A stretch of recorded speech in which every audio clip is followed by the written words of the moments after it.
Major update ಈಗ ಸಿಗ್ತಾ ಇರುವಂತದ್ದು ಅದು ಮಂಗಳೂರು ಬ್ಯಾಂಕ್. ನಾನು ಮೊದಲೇ ಹೇಳಿದಾಗೆ ರಾಜ್ಯವನ್ನೇ ಬೆಚ್ಚ ಬೀಳಿಸಿದಂತ ಪ್ರಕರಣ, ಆಮೇಲೆ ರಾಜ್ಯದಲ್ಲಿ ಕಾನೂನು ಸುವ್ಯವಸ್ಥೆ ಯಾವ ಮಟ್ಟಿಗಿದೆ ಅನ್ನುವಂತ ಪ್ರಶ್ನೆ ಹಾಕಿದ್ದಂತ ಪ್ರಕರಣ.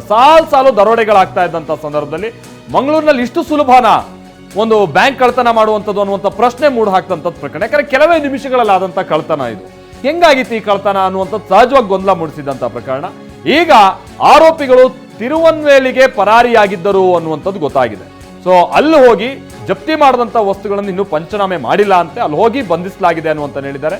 ಮಂಗಳೂರು ಕೋಟೆಕಾರೋ ಬ್ಯಾಂಕ್ ದರೋಡೆಕೋರರು ಇದೀಗ ಅರೆಸ್ಟ್ ಆಗಿದ್ದಾರೆ ಅನ್ನುವಂಥದ್ದು ಗೊತ್ತಾಗ್ತಾ ಇದೆ. 3 ಅರೆಸ್ಟ್ ಆಗಿದ್ದಾರೆ. ಬಟ್ ಈ ಪ್ರಕರಣದಲ್ಲಿ ಹತ್ತತ್ರ 9 ಮಂದಿ ಇರಬಹುದು ಅನ್ನುವಂಥದ್ದು ಕೂಡ ಗುಮಾನಿಯಾಗಿತ್ತು. ಆಮೇಲೆ ನೋಡಿ, ಅವ್ರ ಹತ್ರ ಹಣ, ತಲ್ವಾರ್, ಪಿಸ್ತೂಲ್ ಈ ರೀತಿಯಾದ ಮಾರಕಾಸ್ತ್ರಗಳನ್ನು ಕೂಡ ಅವ್ರು ಇಟ್ಕೊಂಡಿದ್ರು ಅಂತ ಅಂದ್ರೆ ಯಾವ ರೀತಿಯಾದಂತ ಕೃತ್ಯಕ್ಕೂ ಕೂಡ ಅವರು ಮುಂದಾಗಬಹುದು ಅಂತ ಚಾನ್ಸಸ್ ಇತ್ತು. ಪೃಥ್ವಿರಾಜ್ ನಮ್ಮ ಪ್ರತಿನಿಧಿ ಇದಕ್ಕೆ ಸಂಬಂಧಪಟ್ಟಂಗೆ ಮತ್ತಷ್ಟು ಡೀಟೇಲ್ಸ್ ಅನ್ನ ಕೊಡ್ತಾರೆ. ನಮ್ಮ ಜೊತೆಗೆ ನೇರ ಸಂಪರ್ಕದಲ್ಲಿ ಜಾಯಿನ್ ಆಗ್ತಾ ಇದ್ದಾರೆ. ಪೃಥ್ವಿ, ಒಂದು ಮೇಜರ್ ಅಪ್ಡೇಟ್ ಇವತ್ತು ಬಹುಶಃ ಕಮಿಷನರ್ ತಿಳಿಸಿರುವಂತದ್ದು. ಹೇಗ್ ಪತ್ತೆ ಆಗಿದ್ದಾರೆ, ಒಟ್ಟು ಈ ರಾಬರಿಯಲ್ಲಿ ಎಷ್ಟು ಜನ ಇದ್ರು, ಆಮೇಲೆ ಈ ಲೋಕಲ್ಸ್ ಏನಾದ್ರು ಸಪೋರ್ಟ್ ಇದ್ರ ಅನ್ನುವಂಥದ್ದನ್ನ ಒಂದು ಗುಮಾನಿ ಇತ್ತು. ಬಹುಶಃ ಅದಕ್ಕೆ ತಕ್ಕ ಹಾಗೆ ಇವತ್ತು ಕಮಿಷನರ್ ಕೂಡ ಉತ್ತರ ಕೊಟ್ಟಿದ್ದಾರೆ ಅಂತ ಕಾಣಿಸುತ್ತೆ.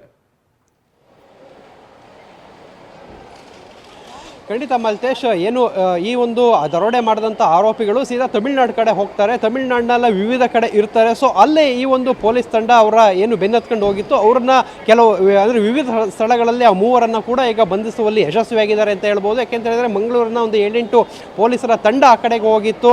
ಸೊ ಆ ಕಾರು ಏನು ಫಿಯೇಟ್ ಕಾರ್ ಇತ್ತು, ಅದು ಬಾಂಬೆ ರಿಜಿಸ್ಟ್ರೇಷನ್ ಕಾರ್ ಆಗಿರುತ್ತೆ. ಸೊ ಅದಕ್ಕೆ ಕರ್ನಾಟಕದ ಬೆಂಗಳೂರಿನ ಎರ್ಟಿಗಾ ಕಾರಿನ ಬೋರ್ಡನ್ನು ಹಾಕೊಂಡು ಬಂದು ಈ ಒಂದು ದರೋಡೆಯನ್ನು ಮಾಡಿದ್ರು. ಸೊ ಇದರಿಂದ ಸಾಕಷ್ಟು ಗೊಂದಲ ಉಂಟಾಗಿತ್ತು. ಪೊಲೀಸರನ್ನು ದಿಕ್ಕು ತಪ್ಪಿಸಲಿಕ್ಕೆ ಸಾಕಷ್ಟು ಪ್ರಯತ್ನಗಳನ್ನು ಮಾಡಿದ್ರು. ಆದರೂ ಕೂಡ ಈಗ ಪೊಲೀಸರು ಪ್ರಾಥಮಿಕವಾಗಿ 3 ಜನರನ್ನ ಬಂಧಿಸುವಲ್ಲಿ ಈಗ ಯಶಸ್ವಿಯಾಗಿರುವಂಥದ್ದು. ಅವರಿಂದ ಪಿಸ್ತೂಲು ಮತ್ತು ತಲವಾರುಗಳನ್ನು ಕೂಡ ವಶಪಡಿಸಿಕೊಳ್ಳುವಲ್ಲಿ ಯಶಸ್ವಿಯಾಗಿದ್ದಾರೆ. ಅಂದರೆ ಇಲ್ಲಿ ಪ್ರಮುಖವಾಗಿ 3 ಜನ ಈಗ ಅರೆಸ್ಟ್ ಆಗಿದ್ದಾರೆ. ಆದರೆ ಇನ್ನೂ ಕೂಡ ಈ ಒಂದು ದರೋಡೆಗೆ ದೊಡ್ಡ ಮಾಸ್ಟರ್ ಪ್ಲಾನ್ ನಡೆದಿತ್ತು. ಇದರಿಂದ ಸಾಕಷ್ಟು ಜನರಿದ್ದರು. ಸೊ ಅವ್ರನ್ನೆಲ್ಲ ಆರೋಪಿಗಳನ್ನು ಬಂಧಿಸುವಂಥ ಕೆಲಸ ಇನ್ನೂ ಕೂಡ ಆಗಬೇಕಾಗಿದೆ. ಅಂದರೆ ಪ್ರಾಥಮಿಕವಾಗಿ ಈಗ 3 ಜನರನ್ನ ಈಗ ಅರೆಸ್ಟ್ ಮಾಡಿರುವಂಥದ್ದು. ಇವರು ಏನು ಇಲ್ಲಿಂದ ಹೋದ ತಕ್ಷಣ ಅಂದರೆ ತಮಿಳ್ನಾಡು ಕಡೆಗೆ ಹೋದರು ಅಂತೇಳಿ TV9 ಕೂಡ ಸುದ್ದಿಯನ್ನು ಪ್ರಸಾರ ಮಾಡಿತ್ತು. ಪೊಲೀಸ್ ಇಲಾಖೆಗಳ ಮೂಲಕ ಮಾಹಿತಿ ತಗೊಂಡು ಪ್ರಸಾರ ಮಾಡಿತ್ತು. ಸೊ ತಮಿಳ್ನಾಡಿಂದ ಇವರ ಚೇಸಿಂಗ್ ಎಲ್ಲ ಇತ್ತು. ಮತ್ತು ಅವರು ಹೋಗ್ತಾ ಇರುವಂಥ ಸಂದರ್ಭದಲ್ಲಿ ಎಲ್ಲೆಲ್ಲಿ ಹೋಗಿದ್ದಾರೆ, ಆಯಾ ಕಟ್ಟಿನ ಸ್ಥಳಗಳಲ್ಲಿ ಇನ್ಫಾರ್ಮೇಷನನ್ನು ತೆಗೆದುಕೊಂಡು ಅವರು ಹೋಗಿ ಅವ್ರನ್ನ ಬಂಧನ ಮಾಡಿರುವಂಥದ್ದು. ಸದ್ಯಕ್ಕೆ